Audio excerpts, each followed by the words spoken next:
তিয়ক কলিয়াপানী আউনীআটী সত্ৰত বিৰহিণী উৰ্মিলা শীৰ্ষক দিহানামৰ শ্ৰাব্যগীত উন্মোচন।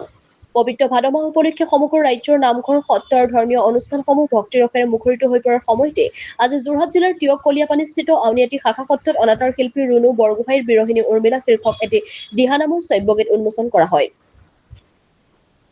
সত্ৰখনৰ নাম পৰিচালনা সমিতিৰ মুখ্য সম্পাদক গজেন ভূঞাই আগধৰা এই গাম্ভীৰ্যপূৰ্ণ অনুষ্ঠানটোত আউনীআটী সত্ৰৰ সত্ৰাধিকাৰ পীতাম্বৰ দেৱগোস্বামী, ডেকা সত্ৰাধিকাৰ দেৱানন্দ দেৱগোস্বামী, নাম পৰিচালনা সমিতিৰ বিষয়ববীয়াসকল, সত্ৰৰ নাম লগোৱা অনিল কলিতাকে ধৰি অসমৰ বিভিন্ন প্ৰান্তৰ ভক্তপ্ৰাণ ৰাইজ উপস্থিত থাকে।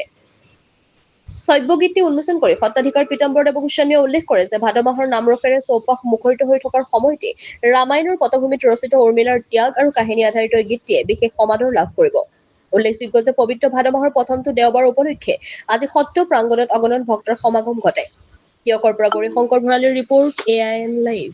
আউনীআটী সত্ৰৰ সত্ৰাধিকাৰ শ্ৰী পীতাম্বৰ দেৱ গোস্বামীয়ে আমাৰ এটি দিহানামৰ শ্ৰাব্য কেছেট উৰ্মিলা জীৱন গাথাৰে আমি সজাই পৰাই তুলিছোঁ আৰু আমি কেছেটটোৰ নাম দিছোঁ বিৰহিণী উৰ্মিলা। আজিও সঁচাই সুখী হৈছোঁ।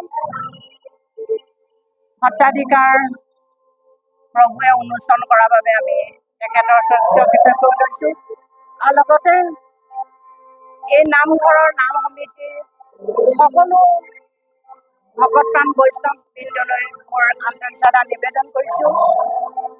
লগতে এই গীতটি যি সহযোগ কৰিলে যিসকল শিল্পীয়ে সকলো আজি উপস্থিত নাই, কিন্তু মোৰ লগত তেখেতলোক আছে, যথেষ্টখিনি মোক সহায় কৰিলে, তাৰ কাৰণে মই তেখেতলোকৰ ওচৰত চিৰকৃতজ্ঞ হৈ ৰ'লোঁ।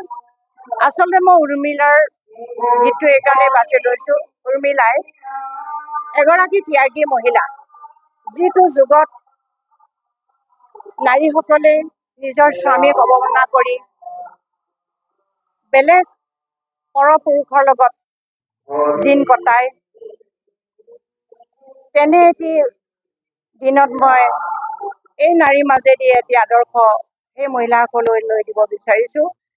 যিহেতু 14 বছৰ ৰামৰ বনবাসৰ সময়ত সীতা লগতে গৈছিল, কিন্তু এই 14 বছৰ এগৰাকী নাৰীয়ে নিজৰ স্বামীৰ পৰা আঁতৰি থকাটো কম দুখৰ কথা নহয়। তেখেতৰ যি ত্যাগৰ আদৰ্শ সঁচাকৈ আমাৰ গোটেই বিশ্ববাসীৰ কাৰণে এক আদৰ্শনীয়। এই গীতটি উপলব্ধ হ'ব ইউটিউব চেনেল গৰিয়সী। যিকোনো খবৰ আৰু বিজ্ঞাপনৰ বাবে যোগাযোগ কৰক 7896121996।